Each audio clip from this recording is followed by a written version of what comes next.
Urban home to यहाँ के RWA पे बड़े गंभीर ही प्रश्न चिन्ह खड़े कर रहे हैं। यहाँ के जो स्थानीय निवासी हैं, लगभग 700 से अधिक वायर हैं इस सोसाइटी के, मैं बता दूं आपको, और काफ़ी परेशान है। अभी सुबह सुबह मौका मेरे पास फ़ोन गया कि भैया आ जाओ, कोई दिक्कत है, और लगातार RWA प्रेसिडेंट दिक्कत कर रहा है, ऐसा इनका बोलना है। तो क्या कुछ समस्या है भाई साहब, आप लोगों को क्यों RWA प्रेसिडेंट परेशान कर रहा है? उसकी तो अथॉरिटी भी नहीं होती है।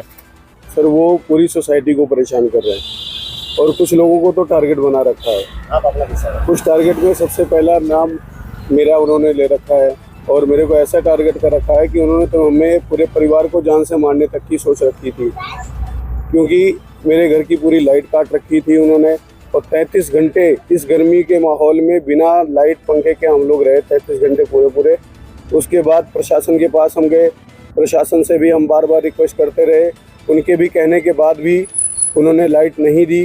फिर हम अगले दिन एक दिन पूरा दिन हम बिना लाइट के रहे। उसके अगले दिन फिर हम राव नरवीर जी के पास गए और उसके बाद उसी बीच में ऐसी घटना हुई कि पिताजी हमारे लाइट ना होने के नाते बाथरूम में गिर गए और उनको चक्कर से आ रहे थे, बेचैनी हो रही थी गर्मी से, और वो बाथरूम में गिर गए। बाथरूम में गिरने के बाद हम लेके गए उनको, एम्बुलेंस बुलाए, क्योंकि उनका ऑपरेशन भी हुआ था पहले यहाँ पे, तो वहाँ पे भी चोट लग जाने के नाते उनको दिक्कत हुई। और फिर हम वहाँ लेके गए तो काफ़ी सीरियस कंडीशन था, तो उन्होंने ICU में एडमिट किया उनको। लगभग जब 36 घंटे की लाइट कटी, उसी दौरान आपके पिताजी मतलब एक मेंटली डिस्टर्ब हो गए, आप कहना ये चाहते हो?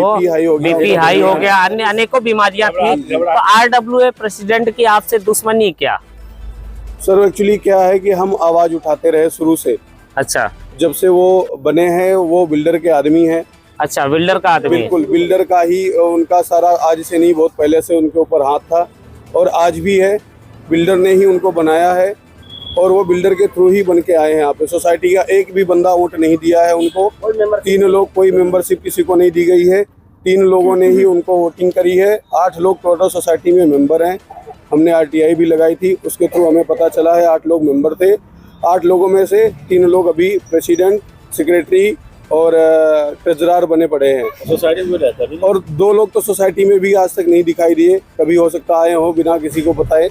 बाकी ये संदीप यादव जी जो हैं प्रेसिडेंट, ये आते हैं कभी कभार, वो भी यहाँ परमानेंट नहीं रहते हैं। सोसाइटी के इतनी प्रॉब्लम है, पानी गंदा आता रहता है हरदम, सब कुछ आता रहता है, लेकिन उसके लिए कोई वो नहीं है। आपकी अगर बिल्डर से सेटिंग है, बिल्डर आपका यार है, दोस्त है, मित्र है, तो आप किसी भी सोसाइटी के प्रेसिडेंट बन सकते हो और किसी भी जो यहाँ के रहने वाले निवासी हैं उनको आप टारगेट कर सकते हो। जैसे कई सारे लोग खड़े हुए हैं, इनके पिताजी को इनकी लाइट्स काट दी गई, एक नहीं कई बार ऐसा बता रहे कि हमारी लाइट्स काट देते हैं, हमारे से पर्सनल द्वेष रखते हैं। ये RWA प्रेसिडेंट यहाँ रहते भी नहीं है, 2 लोग तो यहाँ रहते ही नहीं है, वो कभी कभार आते हैं और इनकी लाइट्स काट देते हैं। चुने हुए प्रेसिडेंट नहीं है, ऐसा इन्होंने आरोप लगाया। चुने हुए नहीं है ना? नहीं सर, चुने हुए नहीं है।